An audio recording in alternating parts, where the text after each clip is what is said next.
गधा और सिंह। एक सिंह और एक गधे में आपस में बहुत गहरी मित्रता थी। यद्यपि उनका स्वभाव भिन्न था, परंतु वे हमेशा साथ साथ घूमते थे।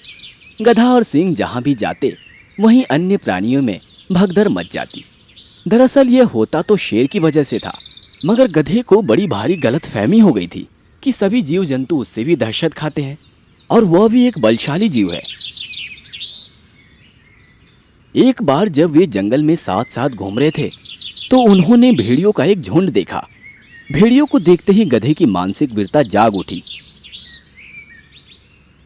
और वह सिंह की नकल करता हुआ ढीचू ढीचू करता हुआ उनकी ओर ऐसे झपटा जैसे उन्हें खा जाएगा। भेड़ियों में यह भगदड़ मच गई। सभी अपनी जान बचाने के लिए इधर उधर भागने लगे। जिसको जिधर मौका मिला उधर भाग निकला। उन्होंने पीछे मुड़कर भी नहीं देखा। यह सब देखकर गधा बहुत प्रसन्न हुआ। बहुत गर्व से चलता हुआ वह आपस शेर के पास आया। उसको देखकर सिंह ने कहा, क्यों मित्र, इतनी जोर जोर से क्यों ढेक रहे थे? क्या बात थी? अरे मित्र, शायद तुमने मेरी वीरता नहीं देखी। भेड़ियों का झुंड मुझे देखते ही इधर उधर भाग गया। वे समझे मैं उन्हें खा जाऊंगा। कितने डरपोक है। गर्व से सीना फुलाकर गधे ने कहा। उसकी बात सुनकर सिंह ठहाका मारकर हंसने लगा। ओह, तो ये कारण है जो तुम इतने प्रसन्न हो। अरे तुम मेरे मित्र हो, इसमें कोई संदेह नहीं। फिर भी तुम्हें यह बात याद रखनी चाहिए कि तुम एक गधे हो, सिंह नहीं। भेड़िए तुम्हारे डर से नहीं बल्कि इसलिए भाग गए क्योंकि मैं तुम्हारे साथ था। एक दोस्ताना सलाह देता हूँ, कभी अकेले हो तो यह काम मत करना, वरना वहीं भेड़िए तुम्हें टुकड़े टुकड़े करके खा जाएंगे। निष्कर्ष, दूसरों के बल पर किसी से शत्रुता नहीं करनी चाहिए।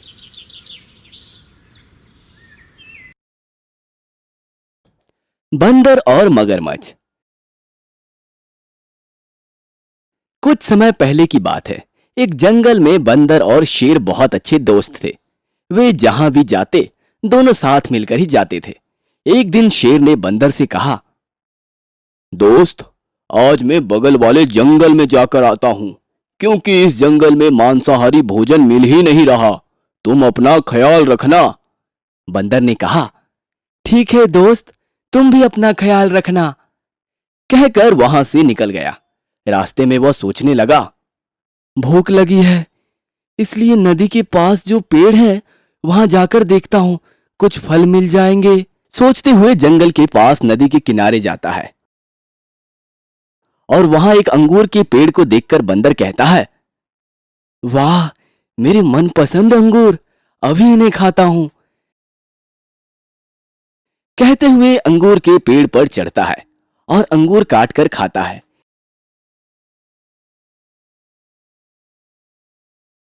इतने में वहां एक मगरमच्छ इस बंदर को देखकर सोचने लगता है, वाह, आज तो बहुत अच्छा भोजन मिला है। किसी भी तरह इस बंदर को पास बुलाता हूँ, तब मैं अपने बच्चों के साथ मिलकर खुशी से खा सकूंगा।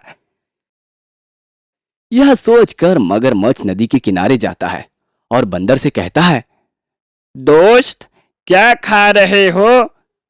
तब बंदर ने कहा, अंगूर खा रहा हूं, तुम्हें भी दूं?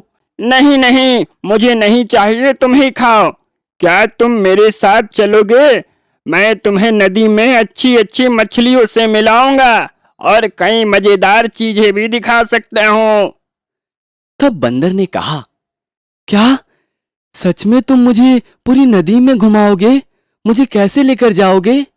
मैं तुम्हें लेकर जाऊंगा, तुम आकर मेरे पीठ में बैठ जाओ। तब बंदर ने पेड़ से उतरकर मगरमच्छ के ऊपर आकर बैठ गया। बंदर ने मगरमच्छ से कहा, मजा आ रहा है। हाँ हाँ, मैं जब तुम्हें खा लूंगा और भी मजा आएगा। यह बात सुनकर बंदर डरते हुए कहता है, क्या क्या कह रहे हो मित्र? तुम मुझे खाओगे? हाँ हाँ, मैं अभी तुम्हें खा लूंगा। तब बंदर ने जोर जोर से चिल्लाना शुरू किया। इतने में वहां शेर नदी के किनारे आकर मगरमच्छ के बच्चे के ऊपर अपने पंजे को रख दिया और कहा, अगर तुमने मेरे दोस्त को यहाँ नहीं लाया तो देख लो तुम्हारे बच्चे की खैर नहीं। और वैसे भी बहुत दिनों से मेरी इच्छा थी कि मैं मगरमच्छ के बच्चे को खाऊं। मेरे दोस्त को छोड़ोगे या फिर मैं तुम्हारे बच्चे को खाऊं? नहीं नहीं, मेरे बच्चे को कुछ भी मत करना। मैं अभी तुम्हारे दोस्त को तुम्हारे हवाले करता हूँ। कहते हुए मगरमच्छ बंदर को नदी के किनारे छोड़ देता है और शेर मगरमच्छ के बच्चे के ऊपर से अपना पंजा निकालकर उसे छोड़ देता है। इस तरह शेर ने बंदर को बचाकर दोनों वहां से चले जाते हैं। सीख, अनजान लोगों की बातों में नहीं आना चाहिए। चतुर नेवला और जंगली भैंस। एक समय की बात है, जंगल में एक नेवला रहता था जिसका नाम टाइमन था। वो काफी समझदार और चालाक था। बहुत छोटा सा होने के बावजूद वो किसी जानवर से डरता नहीं था और वो अपने छोटे से घर में बहुत खुश रहता था। उसे कहने के लिए कुछ कमी नहीं थी, क्योंकि वो हर बार पास की झील पर जाता, बड़ी मछली को पकड़ता और आराम से खाता। उसकी लाइफ मजे में कट रही थी।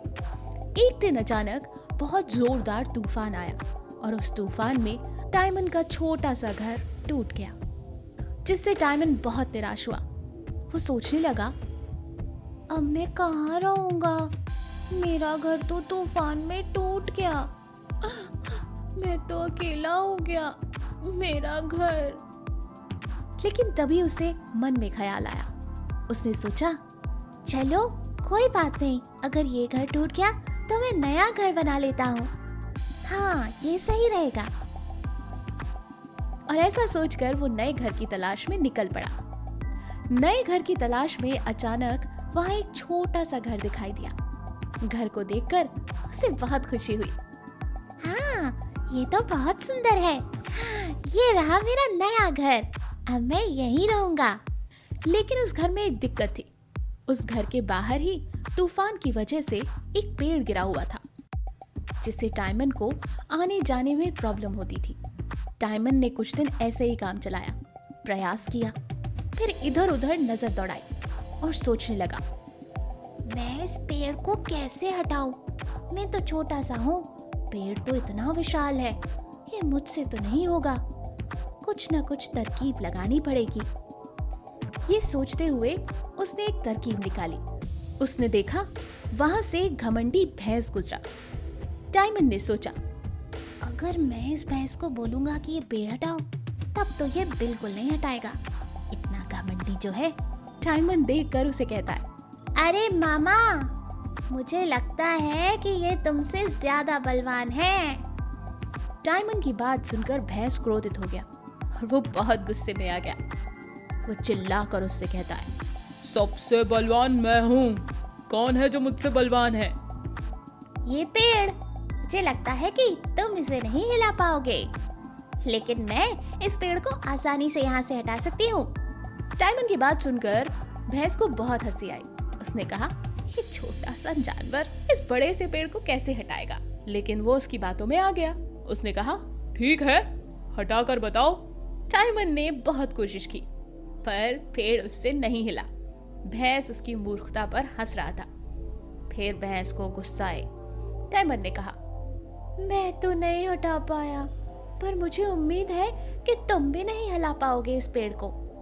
भैंस ने पूरी ताकत लगाकर उस बड़े से पेड़ को वहां से हटा दिया। टाइमन शाबाशी देते हुए बोला, वाह, तुम तो वाकई सबसे बलवान हो। अपनी तारीफ सुनकर भैंस ने अपना सीना चौड़ा किया।